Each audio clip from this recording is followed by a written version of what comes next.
Good morning student. आज मैं आपको हिंदी साहित्य में पाठ 2 वाणी की विशेषता पढ़ाने जा रही हूँ। वाणी की विशेषता पाठ में वाणी के महत्व के बारे में बताया गया है। सबसे पहले मैं इसकी कहानी को संक्षिप्त में बताऊंगी। इस कहानी में एक व्यापारी है जो बहुत ही सज्जन और समझदार है। एक बार उनके घर में कुछ डाकू घुस आते हैं जो कि वहाँ पर हमला करने और डकैती करने के लिए आते हैं, लेकिन व्यापारी की वाणी इतनी मधुर और व्यापारी बहुत समझदार था कि वो अपनी वाणी से, अच्छी वाणी के द्वारा उनके हृदय को परिवर्तित कर देते हैं और वो वहाँ बिना कुछ चोरी किए, बिना कुछ नुकसान पहुँचाए वापस चले जाते हैं। इस कहानी से हमें शिक्षा मिलती है कि हम अच्छी वाणी के द्वारा किसी के भी हृदय को परिवर्तित कर सकते हैं। अब मैं इस कहानी के बारे में आपको पढ़ा रही हूँ। एक व्यापारी के 3 बेटे थे। व्यापारी होता है व्यापार करने वाला। एक व्यापार करने वाले के यानी व्यापारी के 3 बेटे थे। वे चतुर भी थे और स्वस्थ भी। चतुर माने होता है चालाक। वे बहुत चालाक थे और स्वस्थ भी थे यानी हष्ट-पुष्ट थे। व्यापारी बहुत समझदार और सज्जन तथा दयालु था। व्यापारी बहुत समझदार था, सज्जन स्वभाव का था और दया का भाव रखने वाला था। एक बार रात का समय था, लगभग 12 बज रहे थे। चारों ओर सन्नाटा छाया हुआ था। सन्नाटा होता है अंधेरा, यानी चारों ओर अंधेरा छाया हुआ था। अचानक 10-12 हथियारबंद डाकुओं ने व्यापारी के घर हमला किया। डाकू गोलियां चलाते हुए दरवाजे को खुलवाने की कोशिश करने लगे। उन्होंने व्यापारी को पुकार कर कहा, दरवाज़ा खोल दो, नहीं तो दीवारों के द्वारा घर में घुसकर एक एक को गोली से उड़ा दूंगा। व्यापारी के लड़कों ने अपनी अपनी बंदूकें निकाली। वे डाकुओं का मुकाबला करने के लिए तैयार हो गए। व्यापारी ने अपने लड़कों को रोक दिया। उसने कहा, तुम सब कमरे में छिप जाओ, मैं अकेला ही डाकुओं से निपट लूंगा। तीनों बेटे और परिवार के दूसरे सभी लोग कमरे में छिपकर बैठ गए। व्यापारी ने दरवाज़ा खोल दिया।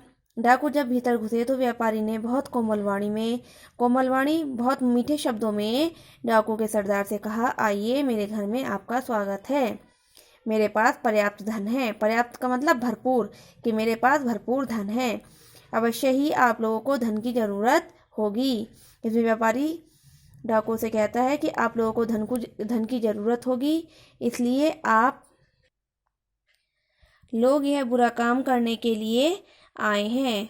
बोलिए, आपको कितना धन चाहिए। और व्यापारी इसमें डाकू से पूछता है कि उनको कितने धन की आवश्यकता है।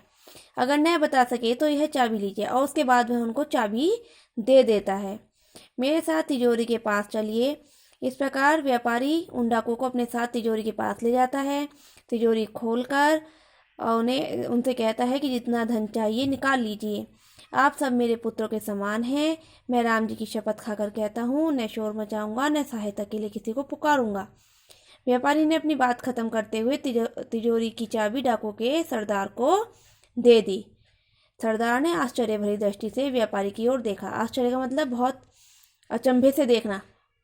सरदार ने, जो डाकुओं का सरदार था, उसने व्यापारी की ओर बड़े आश्चर्य से देखा और फिर तिजोरी की चाबी ले ली। व्यापारी बोल उठा, आओ मेरे साथ। व्यापारी आगे की ओर चल पड़ा। उसके पीछे पीछे डाकू भी चलने लगे।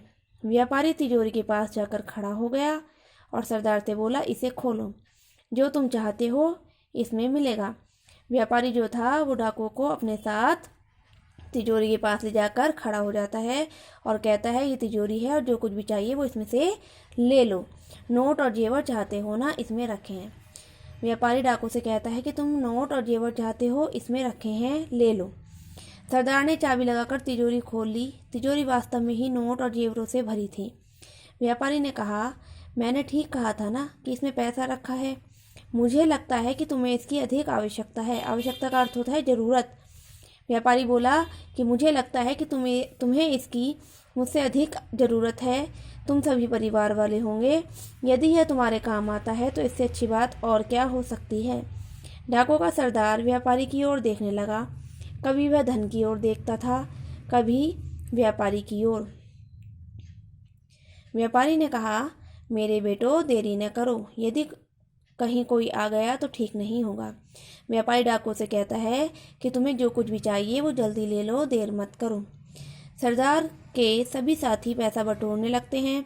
उसी समय सरदार उन्हें रोक देता है और कहता है कि जिसने हमें बेटा कह दिया है उसके साथ हम यह काम नहीं कर सकते। इन्होंने हमें अपने पुत्रों के समान माना है, तो यह भी हमारे लिए पिता के समान है। अब हम इनको कोई नुकसान नहीं पहुंचाएंगे, चलो वापस चले। यह कहकर डाकू के सरदार ने व्यापारी को प्रणाम किया और अपने साथियों के साथ वापस लौट गया। यह वाणी और भाषा का ही प्रभाव था जिसने डाकू का दिल बदल दिया। इस कहानी से हमें शिक्षा मिलती है कि एक अच्छे वाणी के द्वारा किसी भी व्यक्ति के व्यवहार को आसानी से बदला जा सकता है। आशा करती हूँ आपको ये पाठ समझ में आया होगा। धन्यवाद।